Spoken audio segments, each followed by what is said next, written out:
Welcome back to Analyzing Horror. My name's Lauren, and today we'll be talking about the beautifully psychedelic revenge horror movie, Mandy. So set in 1983, the secluded and enchanting lives of married couple Red and Mandy are suddenly and brutally shattered when an insane hippie cult and their demon biker henchmen attack them out of nowhere one night. This horrendous event sets Red on a spiraling, surreal rampage of vengeance, and he will stop at nothing to get the justice that he deserves. So I actually just watched this movie for the first time last week, and I immediately fell in love. I loved everything about this movie. I loved the performances. I think Nicolas Cage gave his best performance in this movie. I loved the storyline. I think it's my favorite revenge horror movie now. And I also loved the cinematography and all the use of color, and there were some really beautiful psychedelic scenes, and the score also was really beautiful, and just everything about this movie was gorgeous and just so well done. And I loved every single minute of it. It was incredibly beautiful. So fair warning, I'm going to be talking about the storyline and some spoilers. So if you haven't seen the movie, make sure to pause,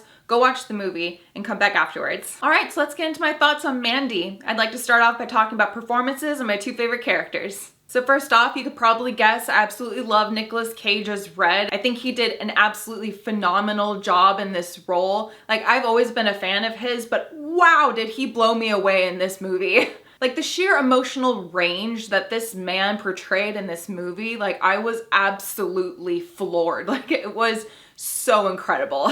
That bathroom scene with the vodka bottle, wow, that was incredible. I loved that scene so much. I also thought he was really badass in all the revenge scenes. I thought he really held his own. The man could not be stopped, and I loved that. I also really loved Andrea Riseborough as Mandy. I thought she did a really great job as well. I thought she had really great chemistry with Nick, and I just really loved all the Mandy Red scenes. I just thought they were really sweet together. Also, my favorite scene of Mandy's was that laughing scene. Oh my god, was that iconic and badass. I loved that scene so much. I actually got chills the first time I saw that scene. I was horrified and so impressed at the same time, and I just loved that. Okay, so let's get into the storyline and some of my favorite scenes. So first off, I really loved the opening scene. I really loved all of the aerial forest shots that we got, and I also really loved that it quickly established Red's occupation as a lumberjack. I just felt like that was a nod to the axe later on in the movie, and I just really loved that about his character. I also really loved that bed scene between Mandy and Red. Not only is the scene gorgeous because of all of the many colors going on, and it's just really surreal and looks really, really beautiful, but I also think it's a really tender moment between Mandy and Red. I just think it's so sweet that they're just laying there and sharing each other's favorite planets with each other, and Red is gently caressing Mandy's shoulder, and they're just talking really sweetly to each other, and I don't know, I just thought it was a really tender moment, and I really loved seeing the two of them together. I also really love how the movie makes you so quickly invested and care about these characters, which just makes what happens next so much more painful and devastating. So that fateful look scene was very foreboding, and then that entire kidnapping situation was so terrifying. Holy hell, the cult leader Jeremiah and all of the demon biker members were so creepy and terrifying. They genuinely frightened me. Although, like I said earlier, I absolutely love that Mandy laughed at Jeremiah's advances towards her. The poor woman. I feel so bad for her character, but at the same time, she went out like a badass, and I love that she made Jeremiah feel small in that moment. And then we have to watch alongside Red as the cult sets Mandy on fire. And oh my god, that scene is so painful. It is also just heartbreaking watching Red's reaction to this scene. I honestly can't decide if I love or hate the fact that the movie takes its time with that scene, but it lingers, and you're just sitting there watching poor Red's face. And then we're also getting scenes where we're looking at each cult member react to the scene, and it's just horrific and brutal. I think that's just one of the most evil things that you can do to a person. Not only just do that to someone's loved one, but make them watch it right in front of them. That breaks my heart for Red. And I just can't imagine being that character in that moment. And I also thought that that bathroom scene where Red is drinking a bottle of vodka was done really well, and it was just pure raw emotion. And I just thought Nicolas Cage did an incredible job in that scene. Like, oh my God, like I felt all of the emotions alongside his character. And I just really loved the full spectrum of grief to rage to need for vengeance, and you could just see it on his face during that scene. And that scene was just really powerful, and I think it's one of my favorite scenes in this movie. I also really loved the axe forging scene. Like, I think that axe is one of the coolest weapons I've ever seen in my life. So it was really cool not only just getting to see the thing, but actually see it being made. And I just thought that was really impressive, and I really loved that the movie gave us that. By the way, it's only after the axe forging scene that we get the title card, and I just think that's so cool. Like, we're an hour into the movie and we finally get the title card.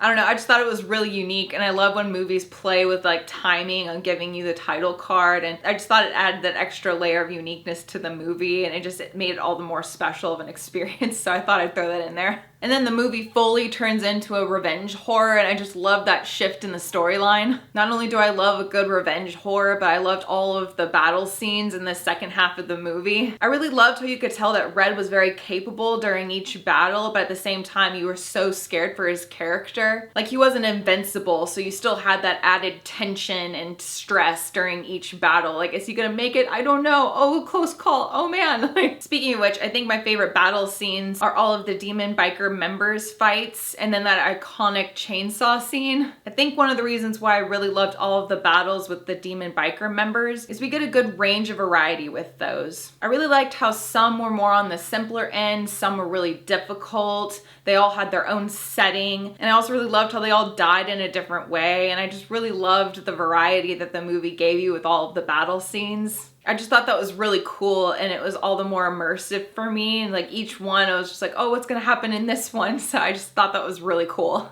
And then that iconic chainsaw battle, holy hell. I thought that was so cool, but also so terrifying. Like, I thought it was so awesome, but at the same time, I was absolutely terrified for Red's character. I was on the edge of my seat the entire time I was watching this scene. Like, there were some close calls that had me genuinely frightened for Red. Like, I didn't know if he was gonna make it the first time I watched this movie. But I absolutely loved the way that Red bested the chainsaw guy. Like, that death was just top tier for me. Like, I loved that.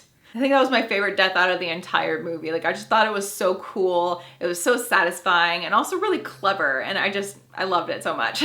And then Red finally makes it to Jeremiah, and I also really loved that kill. It was really satisfying too, because that man was insane. I was so happy that he was finally gone.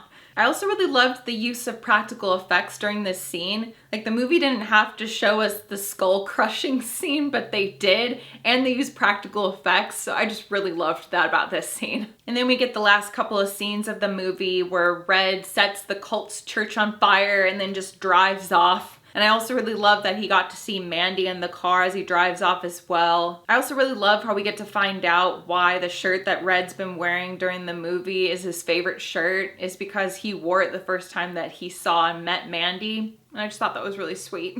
I also really loved that we get some nonverbal closure between the characters, and you can see Mandy is shedding a tear, and I just thought that was really sweet. I also really loved one of the very last shots of this movie, and that's when Red is giving a manic smile to the camera. And I think this is my favorite shot in the entire movie, not just because of that very memorable smile, but also because of that very vivid red light that's being shown in his character. Which reminds me, I'd love to talk real quick about how gorgeous I thought the cinematography and the use of color was in this movie. Like, I know I've mentioned it a couple of times, but truly every single scene had several colors going on, and the cinematography was really gorgeous and immersive. And I was just blown away by the delivery of this movie, not just by performances or the storyline, but again, like just the camera work and the colors, and it was just so beautiful. Like, as I mentioned earlier in the video, I really loved the bed scene, the laughing scene, and the manic smiling scenes the most.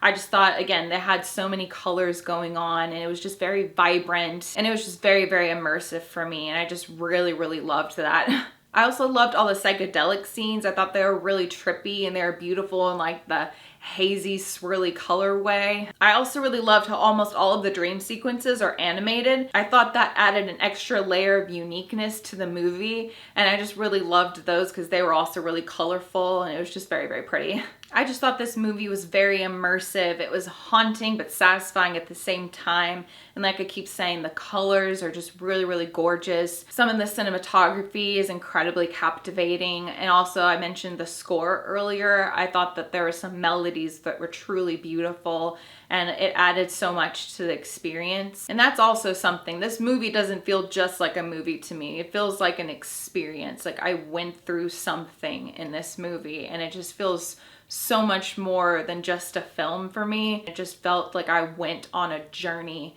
more than just watched a film. And every time I've watched this movie, it stays with me for several days afterwards. And I just really love when a movie can have an effect on me like that. And it's one of the many reasons why I love this movie so much. All right, so those are my thoughts on Mandy. Like I said, I loved this movie so much. I found it incredibly immersive, and I love everything about it. And this movie just feels so special and unique, and it's one of the many reasons why I love it so much. So what did you think about it? Did you have a favorite character or a favorite scene? Also, what's your favorite Nicolas Cage movie? Let me know in the comments. Also, this is just a reminder that I'm also on Twitter, Instagram, and Letterboxd. So if you're interested in following me on those, the links are in my description box below. And as always, make sure to like and subscribe so Black Phillip knows you'd like to live deliciously. Thanks so much for watching, guys, and I'll see you again very soon in the next video. Bye!